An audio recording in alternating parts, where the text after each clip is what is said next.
उत्तर प्रदेश के मऊ जनपद के विधायक अब्बास अंसारी की 2 मंजिला इमारत पर योगी सरकार का बुलडोजर चल गया।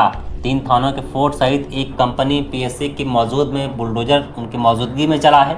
सिटी मजिस्ट्रेट सहित सीओ मौजूद रहे, जिसमें जिला के आला अधिकारी के आदेश पर की गई बड़ी कार्यवाही। दक्षिण टोला थाना क्षेत्र के जागीराबाद में यह कार्रवाई की गई है। इसमें सीओ सिटी अभय कुमार सिंह ने अपनी बयान भी दिया है। लेकिन आपको एक बार फिर से बता दें कि बड़ी खबर मऊ जनपद से है, जहां विधायक अब्बास अंसारी की 2 मंजिला इमारत पर योगी सरकार का बुलडोजर चला है। 3 थानों के फोर्ट सहित एक पीएससी की कंपनी भी मौजूद रही और उनकी पूरी मौजूदगी में, प्रशासन के आला अधिकारी की मौजूदगी में ये बुलडोजर चला है।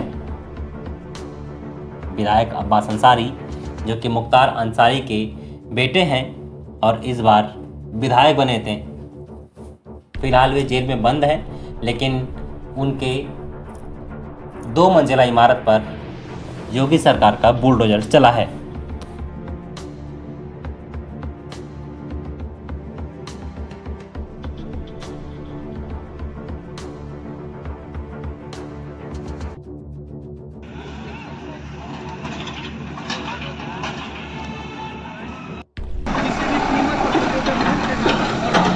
अरे तोरी 5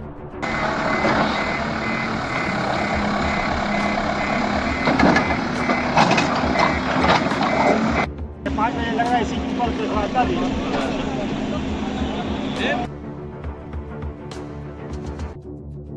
शारदा नारायण अस्पताल परिसर में society for emergency medicine India UP chapter alert NGO Sharda Narayan अस्पताल के संयुक्त तत्वावधान में BLS परीक्षण कार्यक्रम का आयोजन किया गया, जिसके अंतर्गत कार्डियोपल्मोनरी रिससिटेशन CPR डॉक्टर एवं आमजन लोगों को आपातकाल स्थिति में CPR कैसे करें, इस तकनीक के बारे में बताया गया।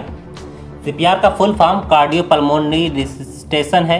यह इमरजेंसी मेडिकल टेक्निक है जिसके जरिए किसी व्यक्ति की सांस या दिल के रुक जाने पर उसकी जान बचाई जा सकती है। जब किसी व्यक्ति का दिल धड़कना बंद कर देता है तो उसे कार्डियक अरेस्ट होता है।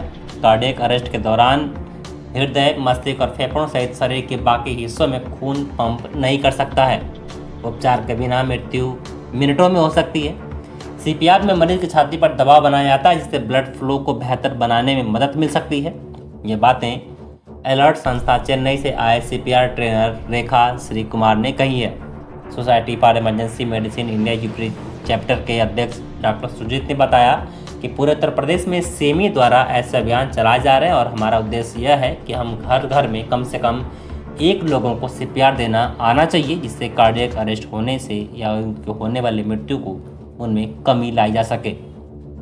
यदि कार्डियक अरेस्ट के कुछ पहले या मिनटों में कुछ पहले मरीज को CPR दे दिया जाए तो मरीज के जीवित रहने की संभावना दुगनी हो जाती है या फिर उनकी तिगुनी यह हो सकती है। इस मौके पर शारदा नारायण अस्पताल के chairman doctor Sanjay Singh, doctor Ekika Singh, doctor Madhulika Singh, doctor Rahul Kumar, doctor Rupesh Kumar Singh, doctor Rehan, doctor Zahiruddin, doctor Firoz, doctor Khalid, doctor Arshad Khan एवं समस्त स्टाफगण मौजूद रहे।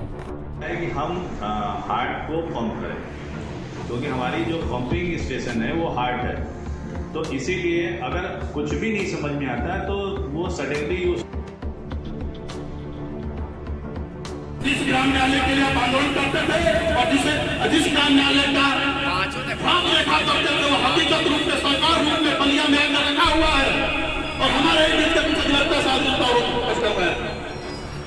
पूर्ववर्ती सरकारों से घटना की शैली से कोई तुलना ही नहीं है, उस पर कोई बात करना देना नहीं है। आप देखते थे ग्राम न्यायालय का पेट्रोल पंप मिल जाता था, आप देखते थे मुस्लिम मुर्चा पर स्टेट में और बैंक लूट जाता था। इस तरीके के आप देखने वाले राजनेताओं को, राजनीतिक दलों को, राजनीतिक विचारकों के बाद ही धरना प्रदर्शन होगा। मैं अगले वक्ता के रूप में मैं चाहूँगा कि सविता सिंह पटेल आए, जो हमारे तहसील बार एसोसिएशन के अधिवक्ता है, अपना विचार रखें।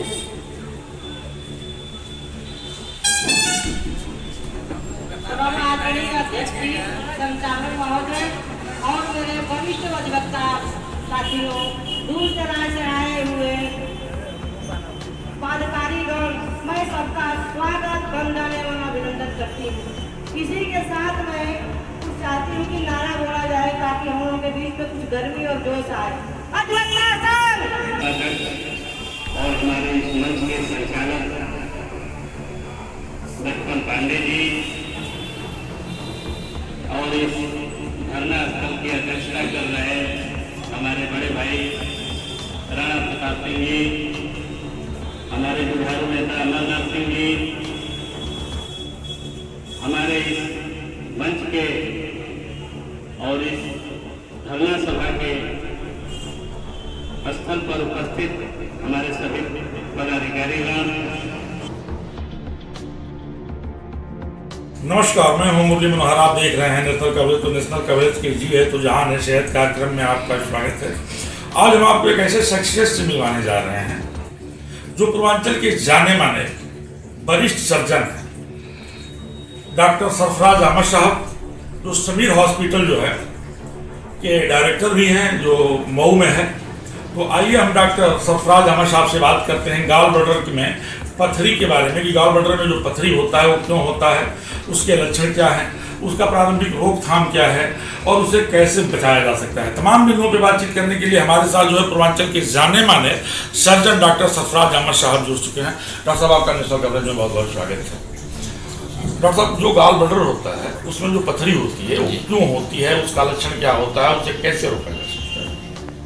चलिए, ये हम लोग पहले जानते थे कि ये 5F करके हम लोग को पढ़ाया जाता था पहले, कि फीमेल फैटी 40 एज की फेट 40 हो, इस तरह से फर्टाइल एज की हो।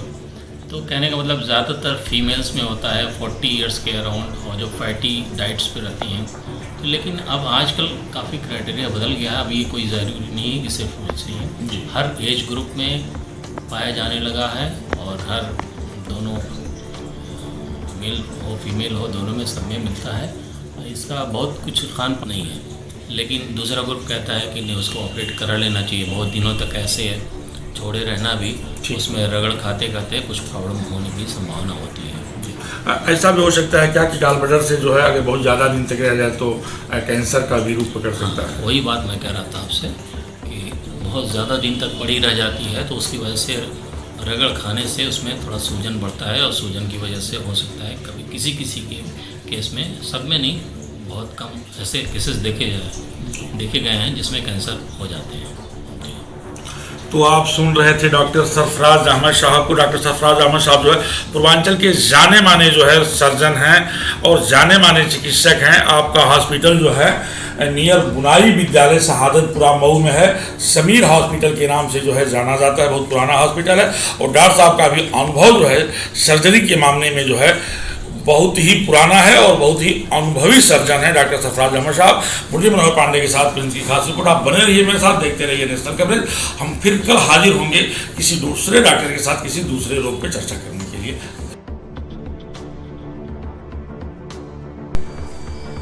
नमस्कार, मैं हूं मुरली मनोहर। आप देख रहे हैं नेशनल कवरेज। तो नेशनल कवरेज में आपका स्वागत है। आइए आज हम एक ऐसे शख्सियत से आपको मिलवाते हैं जो अपने पूरे विद्यार्थी जीवन से ही बड़े ही लगन और मेहनत के साथ जो है मुकाम हासिल करने का हर संभव प्रयास किया। तो आज हमारे साथ जुड़ चुके हैं उत्तर प्रदेश के मऊ जनपद से जो है श्री डोबरिया चिंतन प्रभु भाई साहब, जो कि सामाजिक बानिकी प्रभाग मऊ हैं। और आइए हम इनसे बातचीत करते हैं कि मऊ जनपद में जो है जो डिवाइडर बने हुए हैं, जो रोडों के बीच में बनाया गया है डिवाइडर, उस पर आपने जो है वृक्षारोपण का कार्यक्रम कराया है। और एक तरह से देखा जाए तो निश्चित तौर पे जो है पूरे मऊ जनपद के शहर क्षेत्र को जो है हरा भरा करने का काम किया है और बहुत ही शहर को दुल्हन की तरह से सजाने का काम किया है।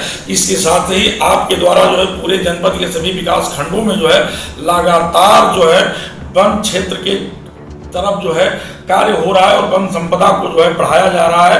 पर्यावरण के क्षेत्र में काफ़ी आपके द्वारा सराहनीय कार्य हुआ है। तो आइए हम बातचीत करते हैं। जी, आपका नेशनल कवरेज में बहुत बहुत स्वागत है।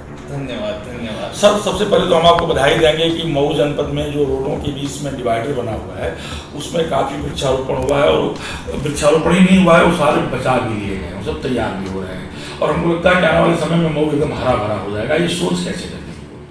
देखिए, अगर देखा जाए तो अभी मऊ में ये बात है कि शहर है उसमें सड़क बहुत अच्छी बनी है, अब ये जो है कोई भी सड़कें या चीज़ है वो एक देखा जाए बॉडी की तरह, और जो वृक्ष उसके आसपास लगते हैं वो गहने के समान। तो एक ज्वेलरी की तरह अगर हम उसको जब तक नहीं लगाएंगे तब तक वो एक अच्छी स्थिति में नहीं दिखेगा, पहली बात। दूसरी बात जो आपने कही कि पूरे मऊ में कि हम अभी वृक्षारोपण करवा रहे हैं, आपने जैसे देखा कि जलवायु परिवर्तन हो रहा है, कोरोना काल में हमने देखा कि किस तरीके से ऑक्सीजन की जरूरत है, एक सिलेंडर कितना महंगा होता है हमने देखा। तो ये सारी चीज जब हम देखते हैं तो अल्टीमेटली वो एक वृक्ष से ही आती है। तो यही सोच है कि जितने ज्यादा वृक्ष लगाए जाए, बचाए जाए और उसको बड़े किए जाए, तो वो हम मानवों को भी इतना ही फायदा देगी जितना पशु पक्षियों को। सर सवाल ये खड़ा होता है कि वृक्षारोपण तो हो जाता है, उसको बचाना, उसको तैयार करना बड़ा कठिन। बिल्कुल आपकी बात सही है। देखा अब अगर देखा जाए तो आज के तारीख में अगर एक बच्चा भी जन्म लेता है तो IMR देखिए, मोर्टालिटी रेट एक बच्चे का कितना, जबकि ये तो वृक्ष है जिसके पीछे हम बहुत सारे वृक्ष के पीछे एक आदमी लगा सकते हैं बचाने के लिए। तो हम ये सब मिलके करना होगा। देखिए सिर्फ एक ऐसा नहीं है कि ये बात हो गई उनकी, जब हम सब लोग साथ मिलके चलेंगे कि आम नागरिक आ गए हैं, आसपास के किसान जहाँ पर वो लगा है वो आ गए, कोई घर है, मुझे ये बताइए किसी घर के सामने अगर लगा है कोई पौधा, तो क्या हमारी एक नैतिक जिम्मेदारी नहीं है कि हम जाके थोड़ा पानी कभी डाल दें? नहीं, ये एकदम नैतिक जिम्मेदारी है। बिल्कुल एकदम नैतिक जिम्मेदारी ये बनती है सर कि उसका रक्षा हमको करना चाहिए। सर 2022 और 23 में जो वन संपदा के लिए कितना बजट आया था और कितना लाभ? टोटल अगर देखा जाए तो इस साल मऊ जनपद में 28 लाख पौधे अलग अलग जगह पर लगाए गए, और अगर आप सफलता प्रतिशत देखें तो ओवरऑल अभी 88 से 90% के बीच में वो सफलता प्रतिशत। इंजीनियरिंग करने के बाद सर आपने क्या किया? इंजीनियरिंग करने के बाद मैंने प्रिपरेशन शुरू की थी। सबसे पहला मेरे जो मैंने एग्जाम क्लियर की थी तो वो थी स्टेट गुजरात में, गुजरात से बिलोंग करता हूँ, तो मैंने गुजरात की जो स्टेट PCS होती है उसको क्लियर किया। उसके साथ साथ फिर मैंने आगे प्रिपरेशन की, तो जिसमें मैंने सिविल सर्विस की जो एग्जाम है, जो इसमें IAS और सर गुजरात PCS आप किस साल में पास किए थे? 2016 में 16 की एग्जाम थी, उसमें मैंने क्लियर की। पहली बार की आपने क्लियर किया? हाँ, वो पहली बार में मैंने कर दी। फिर मैंने 7वीं में प्रिपरेशन कर रहा था जो UPSC की एग्जाम्स है, सिविल सर्विस एग्जाम है और फॉरेस्ट्री की एग्जाम है, तो मैंने 18 में फॉरेस्ट्री की सिविल सर्विस की एग्जाम भी क्लियर की थी, जिसमें मेरा रैंक 370 के अराउंड था, तो उसमें मेरी पोस्टल सर्विस आ रही थी। और उसके साथ ही मैंने उसी साल फॉरेस्ट की एग्जाम जो UPSC ही कंडक्ट करती है उसको भी क्लियर किया। पहली बार में आपने सारा जो है क्लियर कर दिया? हाँ, पहली बार में नहीं था, मेरा तीसरा अटेम्प्ट था। अच्छा, उसमें तीसरा अटेम्प्ट। तो आप सुन रहे थे, आपका स्पष्ट कहना था कि पहली बार में जो है हम गुजरात PCS की परीक्षा जो है पास किए, लेकिन मैं वहीं रुका नहीं, फिर आगे बढ़ता गया और मैं इस मुकाम तक पहुंच गया। मुरली मनोहर पांडे के साथ खास रिपोर्ट बने रहिए मेरे साथ और देखते रहिए।